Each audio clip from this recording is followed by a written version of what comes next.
हरियाणा के यमुनानगर में कमलदीप गोयल ने नए पुलिस अधीक्षक का कार्यभार संभाल लिया। उन्होंने हिमांशु गर्ग का स्थान लिया है।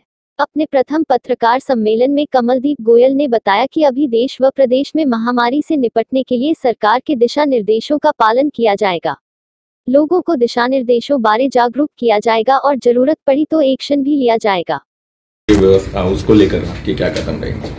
देखिए, ट्रैफिक में एक बार हम रिव्यू करेंगे कि कितना स्टाफ ट्रैफिक पे हमने डिप्लॉय कर रखा है जी, और एक बार जो ट्रैफिक के जो भी हमारे एसएचओ है या जो सुपरवाइजरी अफसर हैं उनसे एक बार फीडबैक लेके जो शहर में ऐसे स्थान है जहां आम आदमी को ये महसूस होता है कि वहां पे पुलिस रेगुलेशन पे ध्यान दे। जी, ट्रैफिक में हमारे पास 3 चैलेंज है बेसिकली। एक तो रेगुलेशन ट्रैफिक का रहे ताकि जाम की समस्या ना हो, और जो हमारे चौक या इस तरह के जो मेजर बोटलनेक्स जो ट्रैफिक की है वहाँ पे कई बार एक्सीडेंट्स भी हो जाते हैं अगर पुलिस के कर्मचारी वहाँ ना खड़े हों। तो उन बोटलनेक्स को हम पहचाने और वहाँ जितना हो सके जिले में जो पुलिस बल है उसकी संख्या को ध्यान में रखते हुए जितना संभव हो सके वहाँ पे हम पुलिस बल लगाएं। सर, लॉकडाउन खुलने की वजह से मरीजों की संख्या काफी बढ़ गई, इसके बारे में क्या कहेंगे आप? एक बार ये पॉइंट पूरा करने में। तो दूसरा ट्रैफिक में इशू है कि रेगुलेशन के अलावा एनफोर्समेंट, कि लोग ट्रैफिक रूल्स जो हैं उनका पालन करें। हम कोशिश करेंगे लोगों को जागरूक भी करें कि आप ट्रैफिक नियमों का पालन करें, ये आपके अपने हित के लिए है। हमारी प्राथमिकता ये रहेगी कि हम लोगों को जागरूक ज़्यादा करें, उनको समझाएं कि कितना ज़रूरी है ट्रैफिक रूल्स का पालन करना। और एनफोर्समेंट भी एक तरीका हो सकता है इसका, लेकिन एनफोर्समेंट से ज़्यादा अवेयरनेस लोगों में फैलाने की ज़्यादा जरूरत है। पार्किंग देखिए हर शहर के लिए एक समस्या है। शायद हमारे पास उतने पार्किंग लोड्स भी नहीं है, स्थान भी नहीं है, इसलिए ये समस्या हर शहर में है, लेकिन उस पर कोशिश करेंगे। ये देखिए, कम्युनिटी इन्वॉल्वमेंट के बगैर ये समस्याएँ ख़त्म नहीं हो सकती, और इसमें अकेला पुलिस डिपार्टमेंट ही नहीं है। इसमें पार्किंग प्लेसेस को आइडेंटिफाई करने की जो जिम्मेदारी है वो लोकल कॉर्पोरेशन की होती है। पुलिस तो उसको एनफोर्स करवा सकती है। तो हम सारे डिपार्टमेंट्स बैठे और इस समस्या को एक बार देखें कि इसका किस हद तक ये समस्या है, उसका जो भी बेस्ट सोल्यूशन है वो निकालने की पूरी कोशिश करें। ये हमारे ज़िले में काफ़ी कंट्रोल में है वो, और लेकिन आपकी बात ठीक है। जैसे अब क्योंकि हवाई यात्रा देश में शुरू हो गई है, रेलवे से लोगों का आवागमन शुरू हो गया है, इंटरस्टेट बॉर्डर्स जो नई गाइडलाइंस है उसके अकॉर्डिंग खुल गए हैं। तो अब जो मिंगलिंग है लोगों की, आपस में मिलना जुलना है, वो काफ़ी बढ़ेगा, और जो संक्रमण की संभावना है वो भी डेफिनेटली बढ़ेगी। तो इसमें देखिए, अभी तो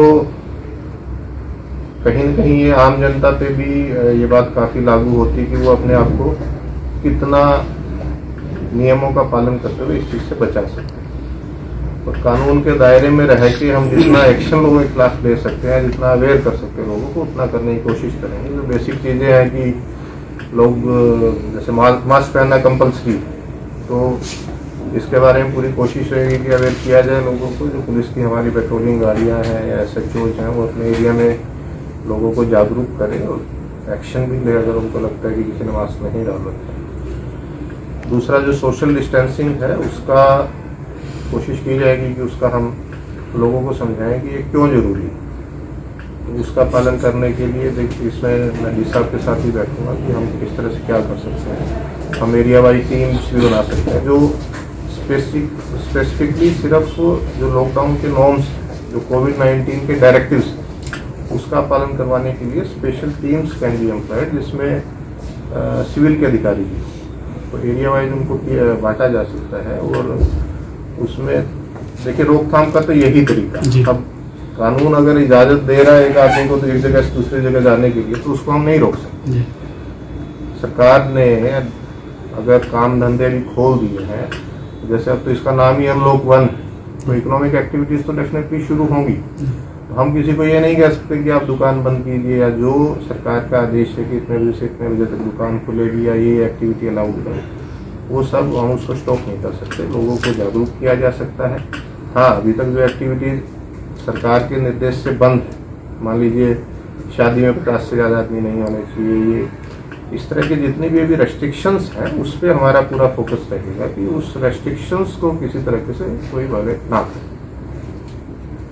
देखिए, इस समय जो पूरा देश है वो एक महामारी से जूझ रहा है और केंद्र सरकार ने या राज्य सरकार ने जो इस महामारी का जो स्प्रेड है वो कम से कम फैले ना फैले इसके लिए जो डायरेक्टिव्स जारी किए हैं, तो मेरी कोशिश रहेगी कि उस डायरेक्टिव्स को जनता को जागरूक करके या ज़रूरत पड़ी तो एनफोर्स करके भी हम वो सारे ज़िले में लागू करवाएं ताकि हमारा ज़िला कोरोना संक्रमण से बचाए। तो ये एक नई तरह की प्राथमिकता पुलिस के लिए बन गई है और आज के टाइम में मेरे ख्याल में ये फिलहाल सबसे ज़रूरी है। तो क्योंकि पिछले दिनों आपने देखा होगा कि जो लॉकडाउन हुआ उसकी वजह से जो आम जनता है वो घरों से बाहर नहीं निकली, काम धंधे लोगों के बंद रहे, तो क्राइम जो है वो राज्य भर में या कहूँगा कि देश भर में थोड़ा सा उसकी जो फिगर्स है वो कम हुई। लेकिन अब जैसे जैसे लॉकडाउन खुलेगा तो इस बात की पूरी संभावना है, पूरी आशंका है कि जो क्राइम है वो पहले के स्तर पे तो नहीं बट लॉकडाउन में जो ट्रेंड रहा है उससे बढ़ेगा। तो एक चैलेंज हमारे सामने रहेगा कि कैसे हम जो क्राइम होने की संभावना है उसमें अच्छा पुलिस का डिप्लॉयमेंट करके पीसीआर्स को थोड़ा सा अलर्ट करके जो हमारा नाका सिस्टम है उसको अलर्ट करके उस पर अंकुश लगाएं। जो नई तरह की चुनौतियां पुलिस के सामने आएंगी, जो भी कोविड-19 के लॉकडाउन का जो हमारे समाज पे या हमारी अर्थव्यवस्था पे जो उसका असर पड़ा है उसके कारण भी कई तरह की नई चुनौतियां पुलिस के सामने आएंगी।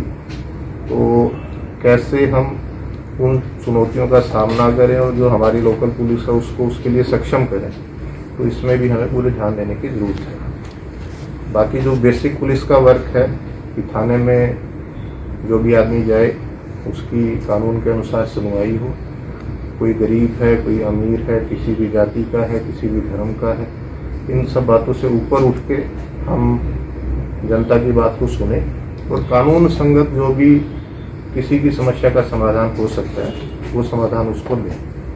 जहाँ पे एफआईआर दर्ज करने की जरूरत है, जहाँ कानून हमें कहता है कि एफआईआर जरूर दर्ज होनी चाहिए, वहाँ सही समय पे तुरंत एफआईआर हो, उसमें फेयर इन्वेस्टिगेशन हो, ऐसी मेरी प्राथमिकता रहेगी। इसमें सर जो महिला अपराध है या साइबर क्राइम है, इधर से क्योंकि बॉर्डर भी उत्तर प्रदेश है, इधर हिमाचल है, उत्तरांचल है, तो कैसे रहेगा?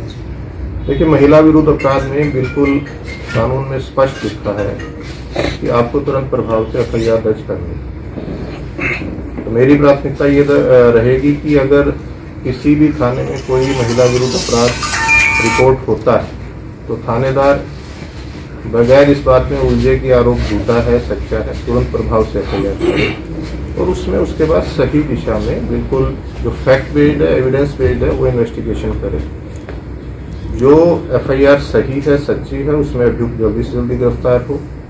जो एफआईआर झूठी है उसमें किसी निर्दोष आदमी को परेशान ना किया जाए, ऐसी मेरी प्राथमिकता रहेगी। बॉर्डर डेफिनेटली यमुनानगर एक इस लिहाज से थोड़ा सेंसिटिव जिला है, उत्तर प्रदेश से हमारा बॉर्डर लगता है, इधर हिमाचल प्रदेश से भी लगता है। तो डेफिनेटली जो एडजॉइनिंग स्टेट्स के जो एसपीज हैं उनके साथ हमारा अच्छा तालमेल रहे, हमारा नाका सिस्टम अच्छा रहे, जो वाहन है उनकी चेकिंग होनी चाहिए, जो संदिग्ध वाहन है, जो संदिग्ध एक्टिविटीज है, चाहे वो जो गाय या इस तरह की जो स्मगलिंग की यहाँ पे इश्यूज रहे हैं पहले, या जब मैं पहले यहाँ था तो उत्तर प्रदेश के काफ़ी गैंग यहाँ मोटरसाइकिल चोरी करने के लिए भी आते थे। एक बार तो एक बहुत बड़ा गैंग पकड़ा गया था जिससे कम से कम 55-60 मोटरसाइकिल रिकवर हुए थे। तो जो क्राइम का भी इफेक्ट उत्तर प्रदेश से हमारे यहाँ उसका रहता है। तो दोनों डिस्ट्रिक्ट्स के साथ हमारा सामंजस्य अच्छा रहे, दोनों डिस्ट्रिक्ट तो बाकी डिस्ट्रिक्ट से जो क्राइम यूनिट्स हैं उनके साथ हमारी क्राइम यूनिट्स का अच्छा तालमेल रहे, नाका सिस्टम हमारा अच्छा रहे ताकि अपराध जो रोकथाम हो ज़्यादा से ज़्यादा हो सके, ऐसी मेरी प्राथमिकता रहेगी। ट्रैफिक